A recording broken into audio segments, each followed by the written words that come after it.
자, 우리 하나님 말씀 같이 보겠습니다. 사도행전 13장 44절부터 끝절까지입니다. 사도행전 13장 44절부터 끝절까지 우리 합독하겠습니다. 시작. 그 다음 안식일에는 온 시민이 거의 다 하나님의 말씀을 듣고자 하여 모이니 유대인들이 그 무리를 보고 시기가 가득하여 바울이 말한 것을 반박하고 비방하거늘 바울과 바나바가 담대히 말하여 이르되 하나님의 말씀을 마땅히 먼저 너희에게 전할 것이로되 너희가 그것을 버리고 영생을 얻기에 합당하지 않는 자로 자처하기로 우리가 이방인에게로 향하노라. 주께서 이같이 우리에게 명하시되 내가 너를 이방의 빛으로 삼아 너로 땅끝까지 구원하게 하리라 하셨느니라 하니 이방인들이 듣고 기뻐하여 하나님의 말씀을 찬송하며 영생을 주시기로 작정된 자는 다 믿더라. 주의 말씀이 그 지방에 두루 퍼지니라. 이에 유대인들이 경건한 귀부인들과 그 신의 유력자들을 선동하여 바울과 바나바를 박해하게 하여 그 지역에 쫓아내니 그 두 사람이 그들을 향하여 발에 티끌을 떨어버리고 이고니온으로 가거늘 제자들은 기쁨과 성령이 충만하니라. 우리 하나님은 사랑이십니다. 그 사랑이 어떻게 나타나는가? 그 아들을 통하여 이렇게 나타나십니다. 그래서 요한일서 계속 말씀하고 있는 것은 이 사랑이 바로 예수를 통하여 우리에게 나타난 바 되었으니 이 말을 계속 이렇게 반복을 하고 있죠. 우리 인간에게서, 죄를 지은 인간에게서 가장 기쁜 소식이 뭘까? 그 죄가 용서받았다는 소리입니다. 우리 인류에게 가장 기쁜 소식을 하나님께서는 전하셨는데 그것이 곧 예수를 주신 겁니다. 예수만이 우리의 죄를 용서하시고 예수만이 우리를 아버지께로 인도하시는 통로입니다. 그래서 이 세상에 복음 그러면 오직 하나밖에 없습니다. 그것은 예수예요. 하나님이 예수를 복음의 근거로 삼으신 겁니다. 누가 뭐라 해도 예수 외에 다른 복음은 없습니다. 그게 바로 속는 것이고 잘못하는 것입니다. 그래서 마가복음 1장에 어찌 보면 신약성에 가장 일찍 쓰였다고 하는, 사복음서에서 가장 먼저 쓰였다고 하는 이 마가복음 첫 장 첫 절에도 보면은 하나님의 아들 예수 그리스도 복음의 시작이라 그랬어요. 제가 지난주 잠깐 말씀드렸지만 어떤 분 전화 와서 왜 우리를 이렇게 이단이라 말하는지 모르겠다는 사람이 있었습니다. 자기가 다니는 교회를 이단이라고 그러니까 이제 형제에 대해서 나가라, 곧 이스라엘 욕으로 욕입니다. 우리말로도 욕하겠죠. 형제에 대해서 욕하는 사람은 지옥불이 떨어지리라 그랬으니까 그렇게 알아보지도 않고 자신이 다니는 교회를 이단이라 말하는 사람들, 그들은 분명히 하나님께서 지옥불이 던지지 않겠습니까? 이렇게 말하는 거예요. 제가 그 마태복음 5장부터 나와 있는 산상수훈이 예수의 그 강화된 율법인 건 알고 있습니까? 그랬더니 배운 것은 잘 배워가지고 그것이 바로 예수님의 율법이죠, 이렇게 말을 해요. 집사님은 지금 율법의 잣대를 가지고 말씀하시는데 율법의 잣대를 가지고 내가 집사님에게 적용을 하면 어떻게 될까요? 물어보았습니다. 그 뭔 소리냐고 이해가 안 간다는 것이죠. 제가 쭉 설명을 했습니다. 집사님은 구역 식구들에 대해서 한 번도 나쁜 얘기 안 했나요? 할 수 있죠. 왜 못하나요? 집사님 지옥 가야 됩니다. 지옥 가야 됩니다. 집사님보다 더 나은 집, 더 나은, 더 좋은 것들을 한 번도 사모해 본 적이 없습니까? 이웃집이 가지고 있는 거 더 좋은 거 이렇게 욕심내 본 적이 없나요? 사람인데 왜 없어요? 집사님 지옥 가야 됩니다. 탐심 자체가 이미 우상 숭배인데 당신이 가지고 있는 차보다 더 좋은 차, 당신이 가지고 있는 집보다 더 좋은 집, 당신보다 더 잘생긴 얼굴을 보고 부러워하고 내가 저 얼굴이었더라면 이러고 안 산다. 여러분 이렇게 생각하는 것 자체가 이미 탐심이 우상이라고 한다면 그러면 우상 숭배는 이미 지옥 가야 되는데 지옥 가야 되겠습니다. 이렇게 말하면 어떻습니까? 물었더니 말이 없어요. 말이 없습니다. 왜 그렇게 우리는 정죄하기에 빠른지. 제가 이렇게 그 말을 쭉 들어가면서 느꼈던 게 뭐냐면, 사람들이 복음이신 예수를 보면서도 아직도 옛것에 대한 그리움이나 또 무지에서 옛것에서 헤매는 사람이 참 의외로 기독교인들 중에 많다는 생각을 많이 했습니다. 분명히 갈라디아에서도 우리에게 일러주고 있습니다. 그분도 알고 있을 거예요. 율법이 뭐냐? 몽학선생이 되어서 우리를 그리스도에게로 인도하는 법이라고 그랬어요. 그래서 참것이 오면 그림자와 같은 이것은 다 사라진다고 말하고 있거든요. 그럼에도 불구하고 아직도 예수를 안다고 하는 사람들, 모르는 사람이 아예 상관이 없지만 예수를 안다고 하는 사람도 정작 남을 정죄하고 판단할 때는 율법의 잣대를 딱 들이댄다는 것입니다. 얼마나 우리가 지금 사실 지혜롭지 못하고 무지한가를 알 수 있습니다. 하나님의 복음은 오직 예수 그리스도이십니다. 이것은 천하불변인 것이고 영원토록 변할 수가 없는 겁니다. 자, 예수만이 복음이다. 시작. 예수만이 복음이다. 예수만이 복음이다. 예수만이 복음이다. 여러분들에게 제가 수십 번 얘기했을 것 같습니다. 이스라엘 백성들이 우리보다 신앙생활을 못했을까요? 아니라는 겁니다. 지금 여러분 우리 하는 것들은 그들에 비하면 세 발의 피입니다. 주일 지키는 것만 딱 한번 비교를 해볼까요? 정말로 11조 하는 거 비교해 볼까요? 이스라엘 사람들과 한번 기도하는 거 비교해 볼까요? 비교가 안 됩니다. 그러니까 지금 와가지고 교회 와서 다른 사람보다는 내가 기도 많이 하고, 다른 사람보다는 주일을 잘 지키는 것처럼 보이고, 다른 사람보다 내가 11조를 잘 지키는 것처럼 보이지만 이 모습만 가지고 유대인들하고 비교해 버리면 우리는 게임이 안 됩니다. 그들은 목숨 걸고 지키는 사람들이에요. 제가 여러분 말씀드렸잖아요. 이스라엘 가보면 유대인들은 이 안식일 날 안식일을 범하지 않기 위해서, 하나님 말씀을 범하지 않기 위해서 이 엘리베이터 스위치가 달리 있고, 샤베트 엘리베이터라고 해서 아예 정말 이 안식일 엘리베이터가 따로 있어요. 그 엘리베이터는 사람이 있으면 열리고 자동으로 1층, 2층 씁니다. 그러니까 자기가 내려야 할 때 내리면 되는 거죠.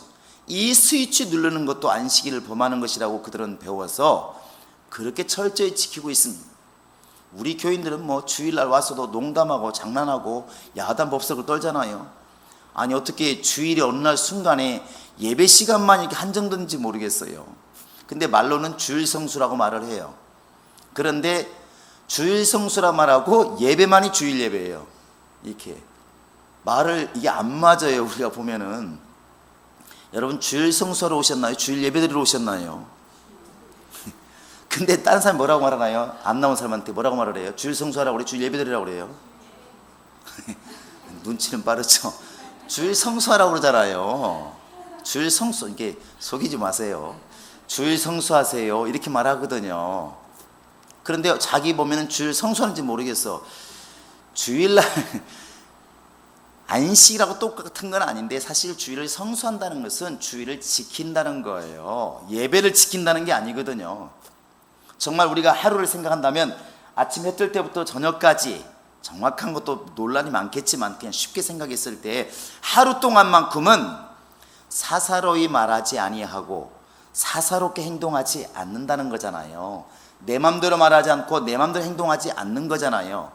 그날만큼은 주님의 날이니까 마치 우리가 생일날 그 주인공 뜻대로 이렇게 잘 도와주는 것처럼 주일날만큼은 주님 뜻대로 살아야 되지 않겠습니까? 근데 우리는 어느 순간에 주일 성수가 주일 예배가 되어버렸어요. 예배 시간만 거룩하면 돼. 그 시간만 농담 안 하고 장난 안 치고 나머지 시간은 다 그냥 주일을 지킨 걸로 이렇게 우리가 인식을 하죠. 그런데 그런 것으로 비교하면 유대인들하고 우리는 비교 자체가 불가하다는 것입니다. 안 됩니다. 따라갈 수가 없어요. 그런데 우리가 과연 아직도 지금 그 사람들하고 그런 행동 가지고 우리가 비교하고 행동 가지고 믿음이 좋다고 지금 우리가 말할 수 있겠는가? 또 지금 내가 그렇게 생각하고 있는가? 그러면 어떤 우를 범하게 된, 잘못을 범하게 되냐면, 안식일을 잘 지키면서 하나님의 뜻대로 살고 있다고 생각하는 유대인들하고 뭐가 다르냐는 것입니다. 율법이라고 하는 것은 예수를 예수답게 보기 위한, 또 예수 앞으로 우리 인도하기 위한 하나의 법이라는 것입니다. 예수님께서 강화된 율법, 곧 마음으로 범죄한 것도 범죄한 것이다. 여러분, 이 율법을 우리에게 적용을 시키면 유대인들보다도 우리가 더 견디기가 힘든 겁니다. 유대인들은 예를 들어서 안식일 날 교회 안에만 와 있으면, 그들 나름대로 회당에 와 있으면 그냥 안식일을 지킨 거예요. 그런데 예수의 말씀으로 빌리면 교회 안에 와 있어도 만약에 마음을 빼앗기든지 너무 졸려서 졸아버리면 그 율법을 어긴 거니까 죽어야 됩니다. 안식일을 범하면 죽는 것처럼 우리는 죽어야 되잖아요. 이렇게 여러분 접근해 보면 무섭지 않습니까? 근데 왜 예수님께서 그렇게 강화된 율법을 주었을까? 너희가 지금 몸으로만 신앙생활 잘한다고, 육신의 모습으로만 신앙생활 잘한다고 자신감 갖지 말라는 것입니다. 나를 알지 못하면 안식일을 지키는 게 무슨 의미가 있으며, 나를 알지 못하면 율법을 지키는 게 무슨 의미가 있냐는 것입니다. 그래서 우리가 구약에서 제사를 배우고, 때로는 성막을 배우고, 때로는 역사를 배우고, 또 창세기를 배우지만 궁극적으로 어디까지 가야 되면 예수까지 가야 맞아요. 그래야 그게 제대로 복음을 아는 겁니다. 또 우리 예수 믿는 사람들이 거꾸로 보면 가장 능력으로 삼아야 될 게 뭐냐면 예수예요. 자, 예수는 나의 능력이다. 시작. 예수는 나의 능력이다. 예수는 나의 능력이다. 예수는 나의 능력이다. 그래서 예수님께서 이렇게 보내실 때, 제자들을 보낼 때 돈을 줘서 보낸 게 아니잖아요. 옷을 준 것도 아닙니다. 오히려 말씀하시기를 너희는 이 복음만 가지고 가라. 그냥 아무것도 가져가지 말고 복음만 가지고 가라. 가면서 외쳐라. 회개하라. 천국에 가까이 왔느니라. 예수를 믿어야 산다. 이것만 외쳐라.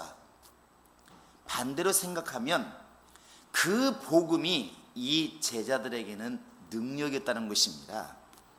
우리가 이 복음으로만 만족하고 이 복음으로 내가 정말 부유함을 삼을 때에 우리가 예수를 제대로 믿는 사람이라 볼 수가 있을 것입니다. 정말 충만할 때는 예수만 있으면 살 것 같아요. 근데 충만함이 꺾이면 꺾일수록 믿음만 가지고는 안 될 것 같아요. 이게 점점 달라가는 것입니다. 그러나 예수님이 원하시는 것은 오직 복음 하나 가지고 능력을 삼으라는 것입니다. 그래서 복음에는 하나님의 능력이 나타난다, 이렇게 나오기 로마서 1장에 우리에게 일러주고 있는 것입니다. 여러분과 지금 내가 굉장히 신앙생활이 아름다워 보여도 복음으로 능력 삼을 만한 그런 자신감이 없으면 우리는 아직까지 제대로 된 믿음을 가진 것이 아니라는 것이죠. 지금 오늘 이렇게 비시디 안디옥에서 바울이 지금 갔습니다. 이제 바나바도 갔어요. 이들이 복음을 전합니다. 얼마나 낯설겠습니까? 생소한 곳에 가가지고. 그런데 복음을 전하니까 많은 사람들이 야, 신기하다, 저 들어볼 만한데, 이런 반응이 있겠죠. 그래서 보시면 알겠지만 많은 사람들이 44절에도 온심이 거의 다 모였게 되는데, 사실 온심이 다 모이진 않았겠지만 그만큼 막 소동이 일어난 것이죠. 이게 복음의 능력이라는 것입니다. 그런데 이 복음의 능력이 전해질 때는 확실하게 바로 복음을 따라서 하나님께서 성령의 역사도 따라간다는 것입니다. 그래서 제자들이 나가서 말씀을 전할 때 하나님께서 따르는 표적으로 확실히 그 말씀을 증가하시니라 그런 것처럼 어느 곳에서나 복음을 전하면 확실히 심령이 열리는 사람들이 있습니다. 반드시 있어요. 그런데 참 희한한 게 뭐냐면 복음이 있는 곳에는 반드시 따라오는 게 있습니다. 그게 뭐예요? 핍박이에요. 우리 한번 다시 한번 볼까요? 디모데후서 보시기 바랍니다. 디모데후서 한번 1장을 보시기 바랍니다. 1장 8절입니다. 자, 시작. 그러므로 너는 내가 우리 주를 증언함과 또는 주를 위하여 갇힌 자된 나를 부끄러워하지 말고 오직 하나님의 능력을 따라 복음과 함께 고난을 받으라. 복음과 함께 무엇을 받으라? 고난을 받으라 할 길이 있어요. 그래서 열심히 살면 살수록, 신앙 안에서 열심히 살면 살수록 세상은 우리를 미워하고 핍박한다는 것이죠. 요한복음 15장에서 예수님이 이런 말씀하시잖아요. 너희가 내게 속한 거로 세상이 너희를 미워한다. 너희가 세상에 속하였더라면 자기 것을 사랑했을 것이지만 너희가 내게 속한 거로 세상이 너희를 미워하는도다. 예수님을 핍박한 곳이니까 당연히 예수 잘 믿는 사람들도 핍박을 당하겠죠. 여러분, 예수를 열심히 믿으면서 세상으로부터 때로는 핍박을 당할 때 그냥 감사함으로 여기시기 바랍니다. 그게 오늘 본문에 보시면 기쁨으로 여겼더라 뒤에 나와 있는데, 그게 우리의 기쁨이 될 수 있다는 것이죠. 근데 여기에서 알아야 될 것은, 신기하게도 유유상종이란 말을 우리가 생각하지 않을 수가 없습니다. 예수님을 죽이는 그 일에 있어서 그날에 누구와 누가 친구가 되었다고 말을 하죠? 누구죠? 바로 빌라도와 헤롯이 친구가 되었더라 그랬어요. 둘이는 원래 앙숙입니다. 로마 총독과 유대 총독은 달라요. 서로 알력이 있습니다. 알력이. 그런데 희한하게도 예수를 죽이는 일에 있어서는 의기투합을 하는 거예요. 잘 뭉치는 거예요. 이게 참 희한하죠. 희한합니다. 지금 중동에서도 IS가 이렇게 지금 야단이잖아요. 오직 괴로웠으면 지금 터키도 지난주에 보니까 미국한테 비행장을 빌려준다고 그러잖아요. 거기 이슬람 국가입니다. 이슬람 국가예요. 사우디아라비아도 이슬람 국가예요. 그런데 이슬람 국가를 세운다고 하는 사람들을 향해서 같이 막 지금은 싸웁니다. 왜 그런 것 같은가요? 이놈들이 너무 극단적이에요. 극단적이에요. 그런데 그 전에 IS라고 하는 단체가 나오기 전에 정부를 향해서 싸우는 애들이 있었어요. 사우디아라비아나 터키나 시리아에서 그 정부를 향해서 막 싸우는 애들이 있어요. 왜 이렇게 물러 터졌냐? 이슬람을 좀 더 강하게 세워라. 우리나라는 이슬람 국가다. 이렇게 막 국가를 향해서 싸우는 사람들이 있었습니다. 일본도 지금 왜 일본 우익들 있지 않습니까? 막 한국 사람 물러가라 이런 사람들이 있습니다. 독일에도 있고 러시아도 있어요. 그 사람들이 IS가 딱 일어나니까 협조를 막 했어요. 야, 잘 됐다. 초록은 동색이라고 하더라. 그래가지고 막 함께 모여서 했는데 너무 극단적으로 하니까 지금 이제는 얘들도 등을 돌리고 있습니다. 아예 너무 막 강하게 하니까. 근데 신기한 게 뭐냐면 항상 이렇게 다른 단체인데 목적이 같아지면 하나가 되는 거예요. 그게 유유상종이라고 그랬죠. 그래서 물방울은 가보면 물방울끼리 모입니다. 이렇게 강아지를 데리고 이렇게 공원에 가보면 강아지는 사람에게 별로 관심이 없어요. 주인한테만 관심이 있습니다. 왜 관심이 있을 것 같아요? 먹이 주니까. 주인만 쳐다봐. 그런데 공원에 가보면 희한해요. 아이들을 유모차 몰고 가보면 아이들은 아이에 관심이 있어요. 지들끼리 뭔 얘기를 막 해요. 그러고. 근데 또 강아지는 가다가 개만 보면 막 달려갑니다. 야, 그거 신기해요. 어떻게 그러지 않은지 모르겠어요. 그게 유유상종이라는 것이죠. 좋을 수도 있고 나쁠 수도 있습니다. 한국 사람은 한국 사람이 끌리는 것이죠. 얼마나 반가운지 여기 가서 보면 이게 똑같은 거예요. 근데 이때도 이제 그 비시디아 안디옥에 막 소동이 일어나지 않겠습니까? 그래서 때로는 연병이란 말을 쓰는 것이고 좋은 말로는 그리스도의 향기란 말을 쓰는 것입니다. 우리 옆사람 말았어요. 집사님은 연병일지 모릅니다. 장태푸스예요. 근데 저 사람은 연병이다. 교인 하나가 제대로 충만한 사람이 마을에 오면은 마을이 뒤집어져요. 왜? 시도 때도 없이 막 전도를 해야 되니까 동네가 막 시끄러워지는 것입니다. 갑자기 예수 교회 가더니 나는 제사를 드리네 안 드리네 막 며느리가 반항을 하지 않나 난리가 났죠. 저 사람은 연병이다. 저거 내버려 두면 온 동네가 시끄럽다. 불신자가 얘기하는 것이고 우리 입장에서도 마찬가지죠. 우리는 그리스도의 향기라 말합니다. 제 옆 사람에게 우리는 예수님의 향기입니다. 시작. 향기예요. 그런데 이렇게 막 그 비시디아 안독에서 막 너무나 사람들이 막 예수를 따르는 것이죠. 바울의 말을 듣고자 하고 믿게 되는 것입니다. 그러니까 믿는 사람은 믿는 사람끼리 반대하는 사람 반대하는 사람끼리 똘똘 뭉치는 거예요. 마치 우리나라 정치가 보면은 야당이 막 강해지면 막 보수 쪽이 막 집결을 하잖아요. 똑같은 원리입니다. 이렇게 막 이제 바울과 바나바가 막 복음을 전하니까, 전도가 되니까 유대인들이 난리가 난 것이죠. 저놈들을 그냥 뒀다가는 무슨 일 하겠다 이거, 큰일 나겠다 이거. 그래가지고 보시면은, 자 46절 보시겠습니다. 46절 시작. 유대인들이 45절입니다. 시작. 유대인들이 그 무리를 보고 시기가 가득하여 바울이 말한 것을 반박하고 비방하고, 이제 바울을 막 반박하고 비방하는 것입니다. 근데 자기들만 반박하고 비방하면 좋은데 항상 뭐 한다고? 끼리끼리 법칙이 있어요. 끼리끼리. 시험 들면 누가 보인다고?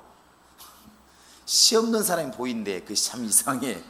그 시험 든 사람끼리는 잘 모인대요. 그거 좀 이상하죠.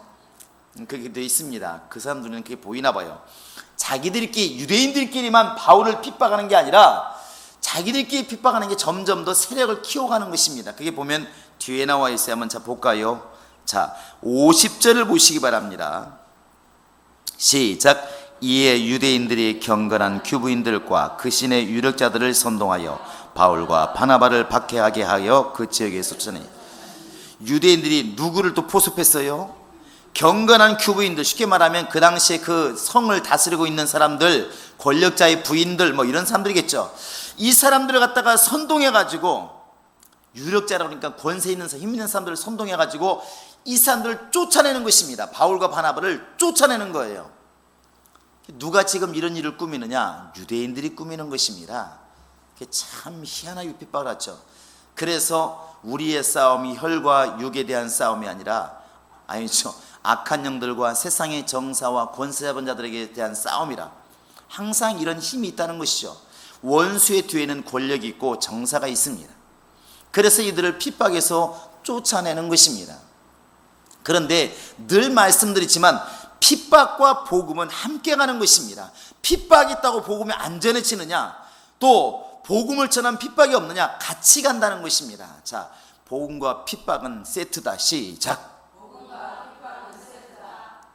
다시 한번 시작. 그러니까 나는 복음만, 능력 있는 복음만, 이게 애당초에 안 된다는 것입니다. 슈퍼에 갔을 때 나는 저것만 안 된다는, 그거 사람이 이것도 가져가래.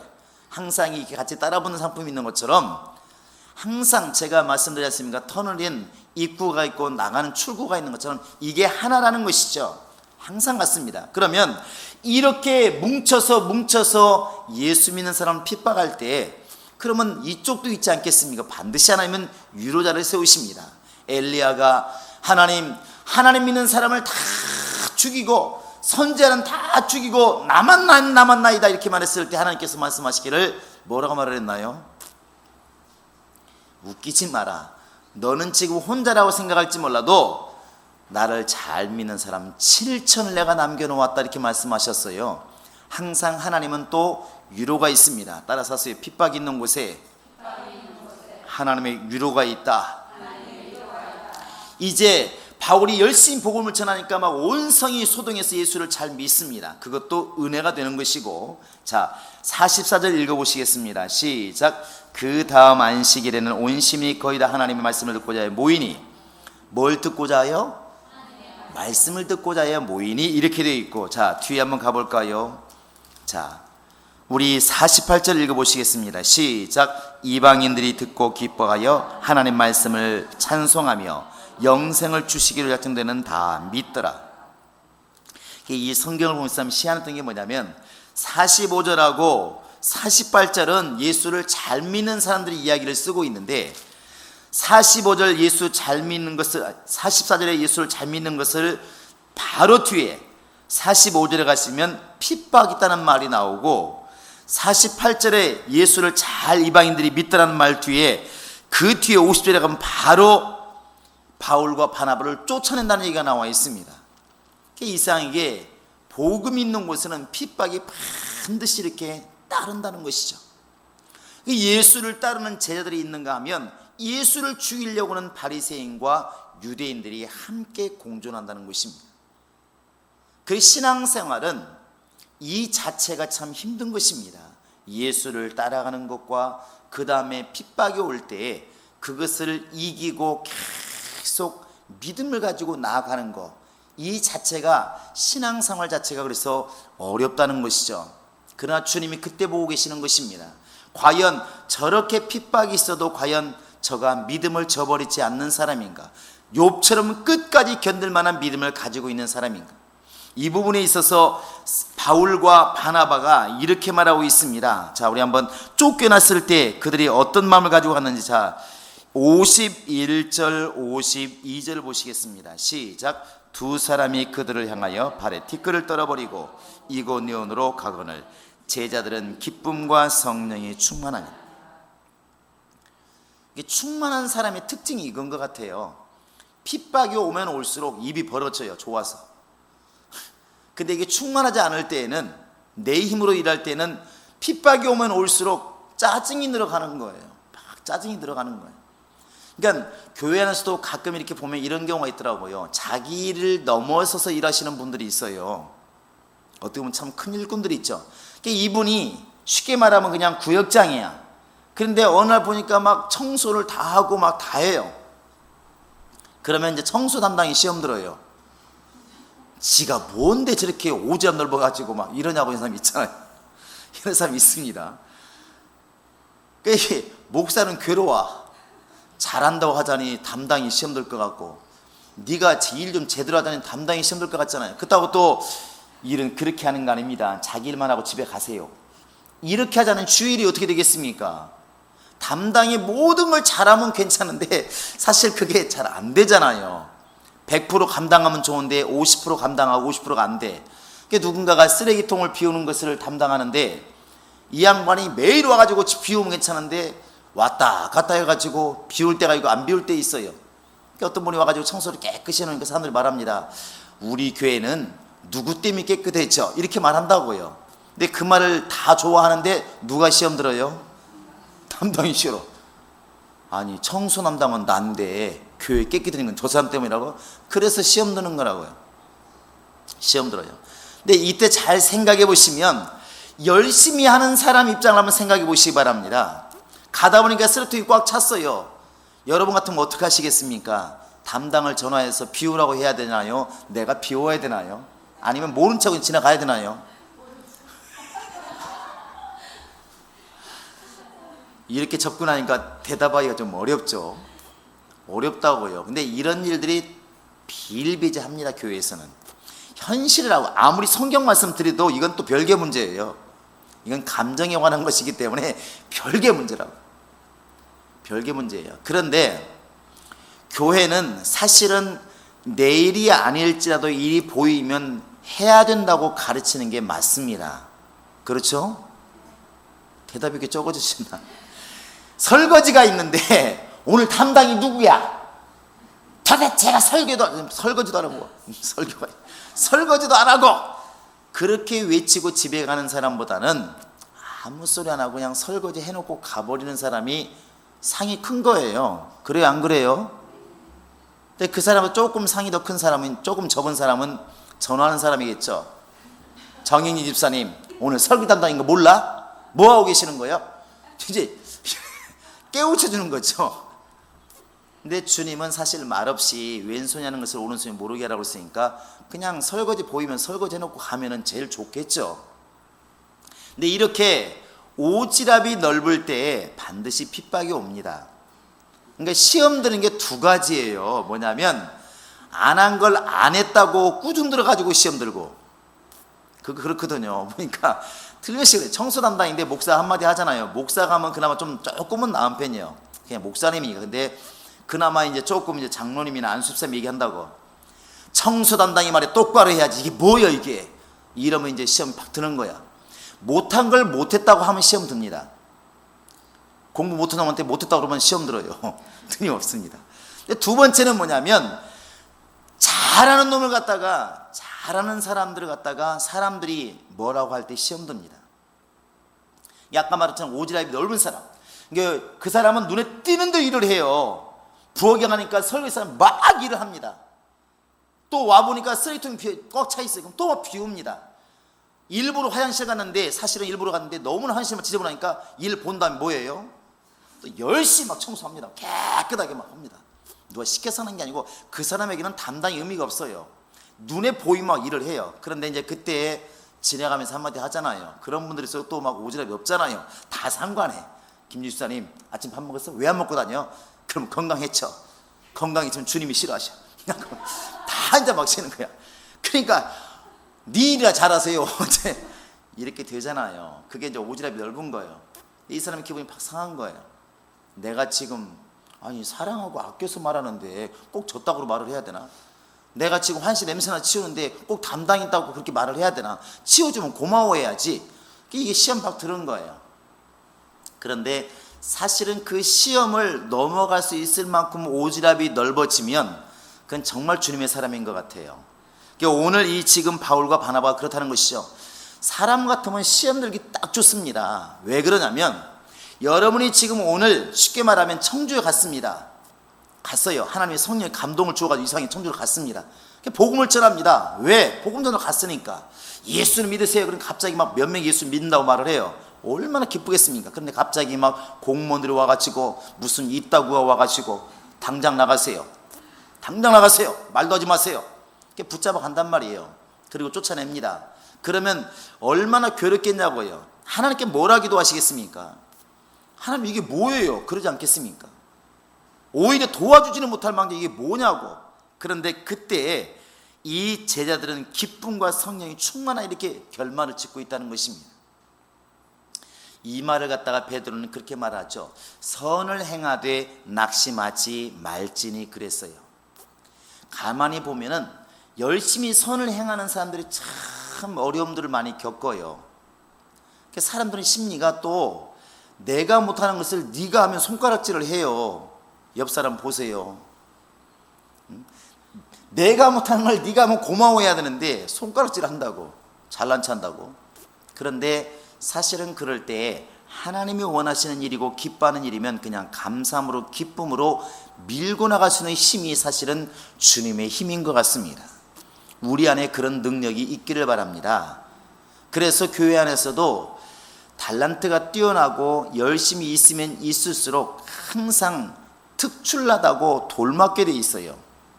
그러니까 뭐든지 하나 잘하면은 시샘이 많아지게 돼 있어요. 시샘. 자, 시샘을 좀 뽑아내자. 시작.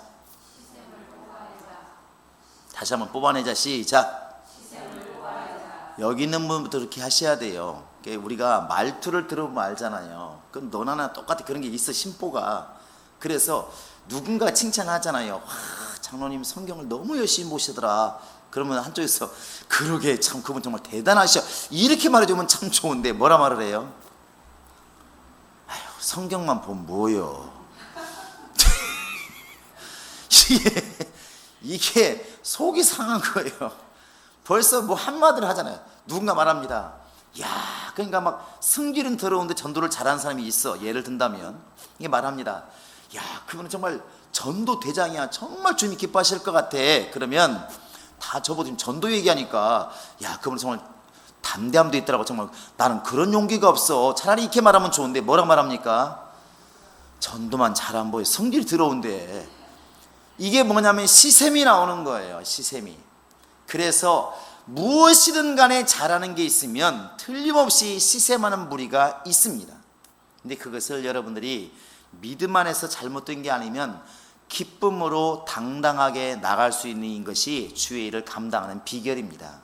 그렇게 될 수 있기를 바랍니다. 여러분 머릿속에 한번 그려보십시오. 피시디 안디옥에서 많은 사람이 바울을 따르기도 하고 유대인들 앞에 앉아 와가지고 막 따지고 당신 잘못했다 말하고 더더군다나 그 성을 다스리고 있는 사람들 높은 사람 데리고 와가지고 이들 핍박하고 쫓아냅니다. 그러니까 쫓겨나가면서 발에 먼지를 떨어버리고 나가는 바울과 바나바가 얼마나 정말 답답할 수가 있고 얼마나 기쁠 수가 있을까. 그러나 기쁜 쪽을 택하는 것이 그게 제자라는 것입니다. 그게 믿음이라는 것이죠. 우리 교인들도 그러기를 바랍니다.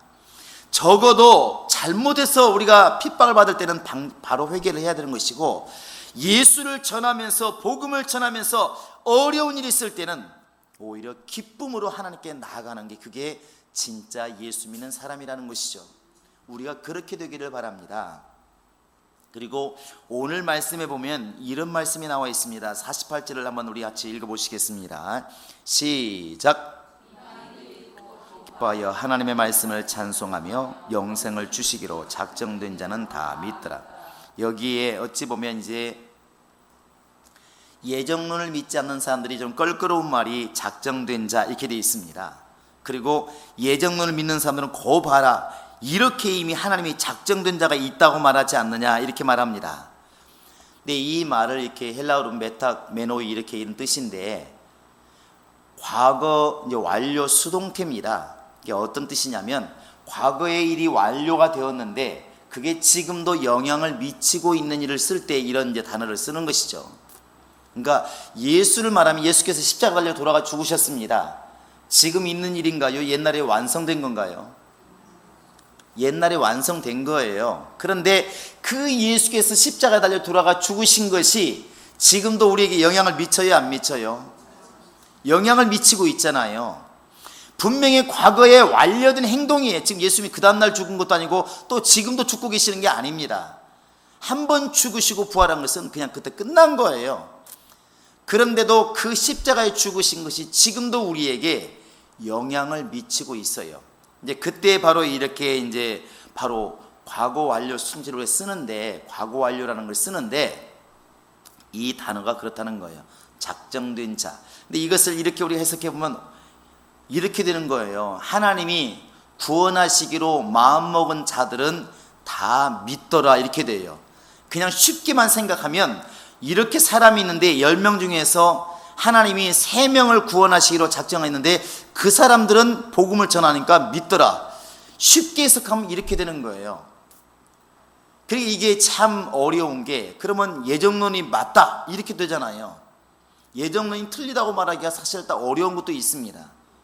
우리가 저번에 말씀드렸지만 야곱이라는 사람이 원래 형이 동생을 섬기는 것이 야곱이 때를 써서 영리해서 그렇게 되었나요? 하나님이 작정을 그렇게 하셨나요? 눈치가 빨라서 금방 대답을 하잖아요. 이미 뱃속에 있을 때 엄마한테 일러준 거예요. 야, 네 뱃속에 쌍둥이가 있는데 보니까 두 민족이다. 나중에 두 민족이 되잖아요. 근데 큰 자가 작은 자를 섬기리라. 야곱이 똑똑해서 그랬을까요? 아닙니다. 뱃속인데 뭘 똑똑해서 뭘 얼마나 똑똑하겠습니까? 하나님 말씀하신 거예요. 하나님이. 또 친례 요한도 마찬가지입니다. 이미 예수를 증거하기로 하나님께서 그를 딱 택하신 거예요. 예레미야가 이렇게 말합니다.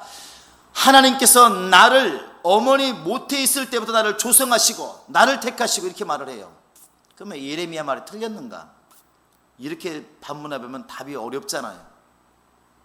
또 바울이 이렇게 주님의 일꾼을 택함 받을 때 바울이 기도를 금식 기도를 많이 하니까 하나님께서 환상을 열어 주어서 예수를 믿게 했더라. 그렇게 돼 있나요? 어떻게 돼 있죠?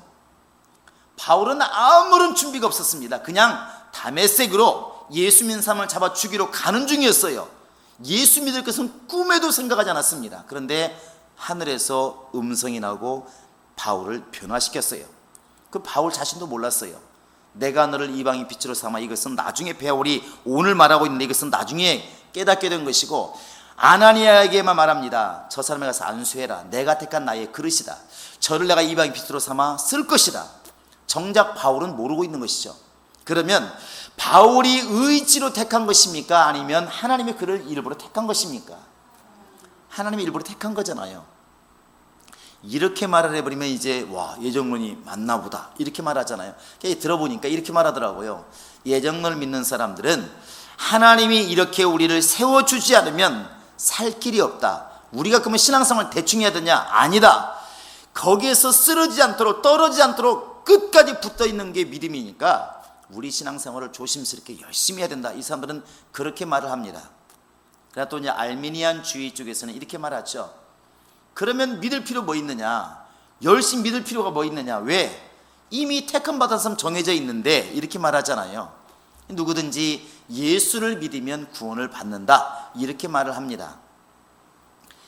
우리 쪽에서 말할 때 이렇게 말을 하죠. 이제 누구든지 간에 이 창세전에 하나님이 예수 안에서 우리를 예정하사 이 말을 갖다가 하나님께서는 예수 안에서 우리를 구원하시기로 정하셨다. 그러니까 누구든지 예수 안에만 들어오면 다 예수를 믿는다, 이렇게 되어 있습니다. 이게 보편적으로 이 말이 맞잖아요.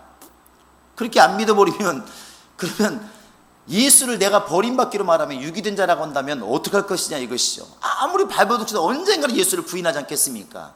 이렇게 나가버리니까 어려워요. 근데 이렇게 들어보면 하나님이 쓰시고자 할 때는 하나님의 강권적으로 쓰십니다. 모세가 하나님께 나아간 게 아니라 누가 불렀어요?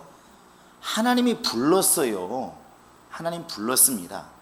그러니까 하나님이 우리를 부르신 것도 맞는 거예요. 또 예수님이 이렇게 말씀하셨어요. 너희가 아버지가 내게로 보내주지 아니하시면 아무도 내게 올 자가 없다. 그러면 여러분이 지금 예수 앞에 온 것도 누가 보내주었다고? 아버지가 보내준 거. 예수의 말을 빌리면 그렇잖아요.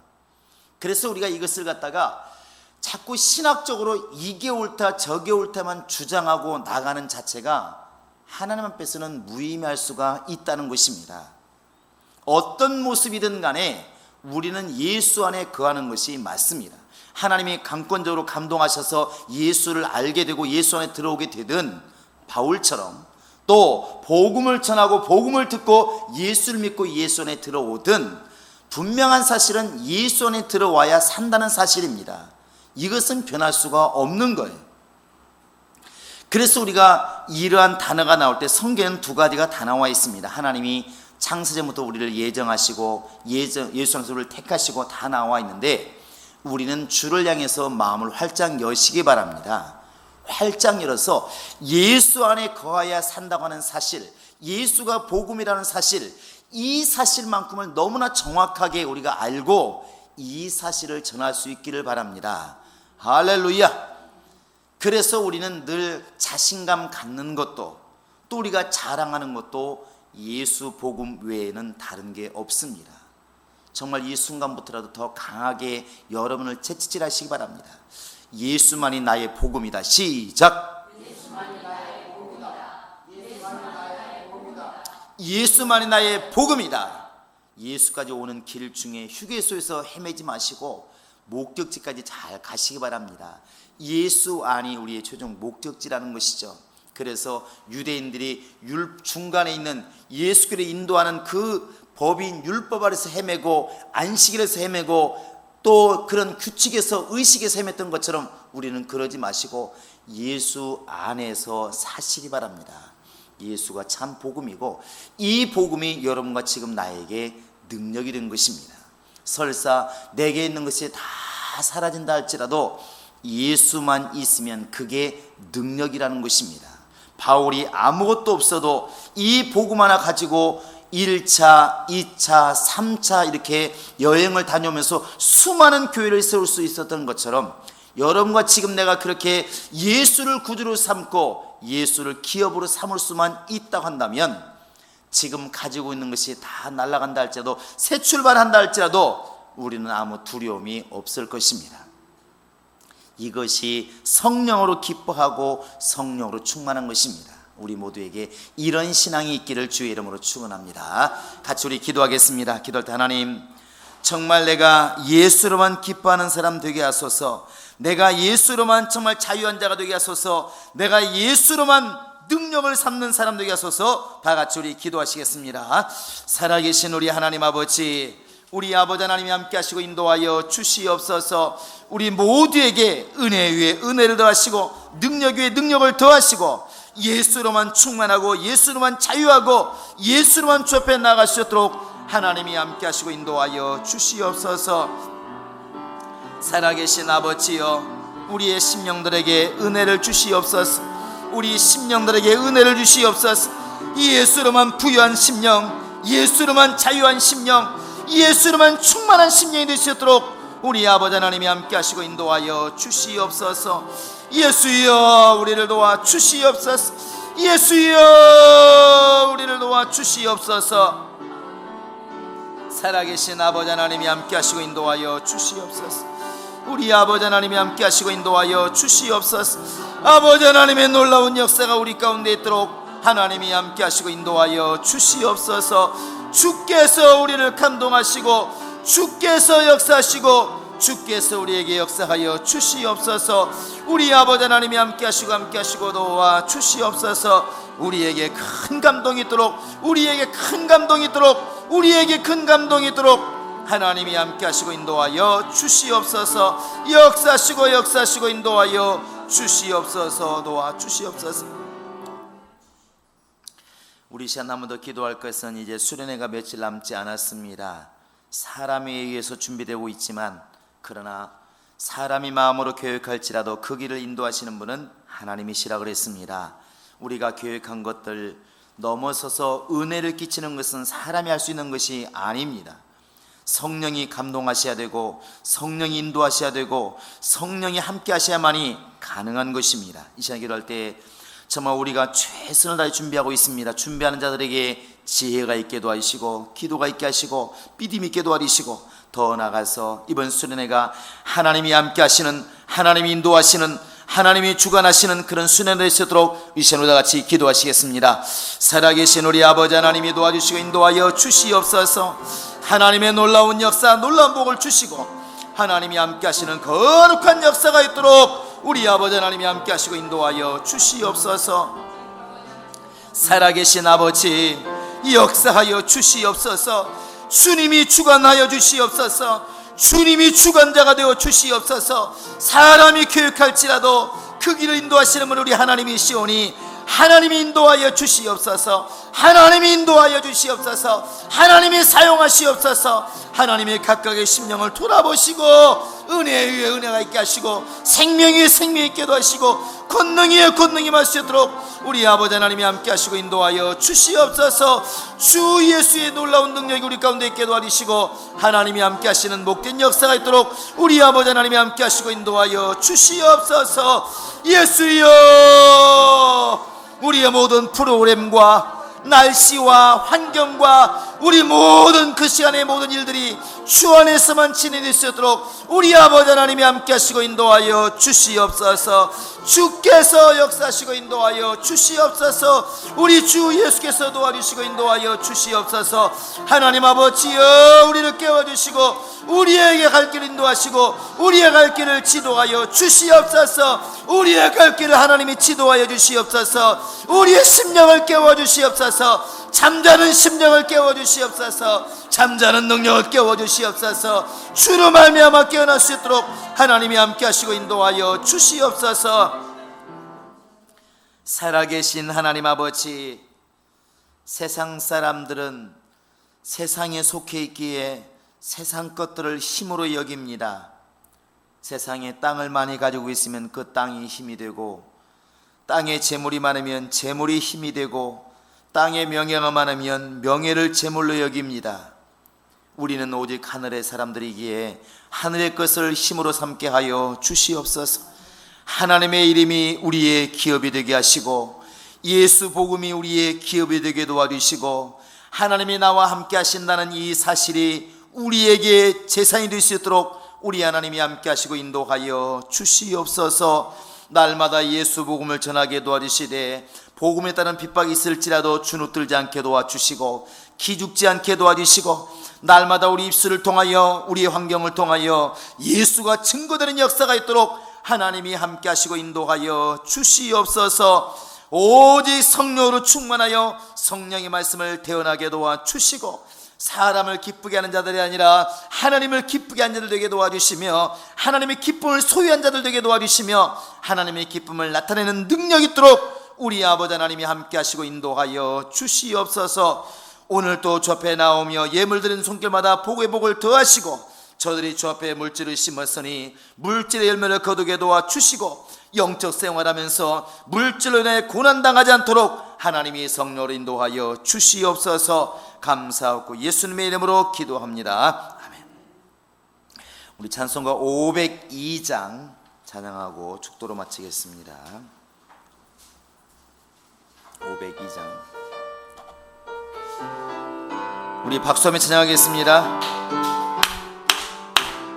빛의 사자들이여 어서 가서 어둠을 물리치고 주의 진리 모르는 백성에게 복음의 빛 비춰라 빛의 사자들이여 복음의 빛 비춰라 죄로운 밤 밝게 비춰라 빛의 사자들이여 선한 사역 위하여 힘을 내라 주 함께 하시겠네 주의 크신 사랑을 전파하며 복음의 빛 비춰 아멘 빛의 사자들이여 복음의 빛 비춰라 죄로운 밤 밝게 비춰라 빛의 사자들 주님 부탁하신 말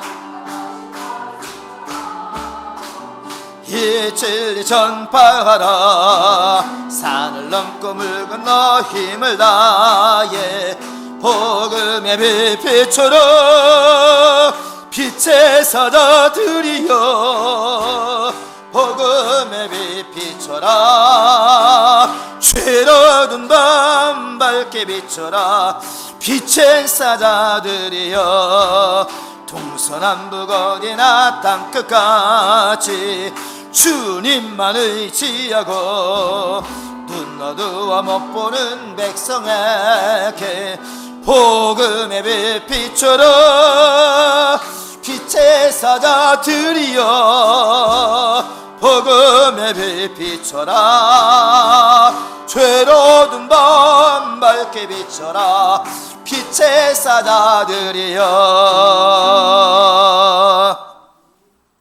이제는 우리 구주 예수 그리스도의 은혜와 하나님 아버지의 극진하신 사랑과 성령의 교통하심과 인도하심이 오직 예수를 복음으로 삼아 예수만을 의지하고 예수만을 자랑하기 결정한 모든 심령들 머리 위에 이제부터 영원토록 함께 있을지어다. 아멘.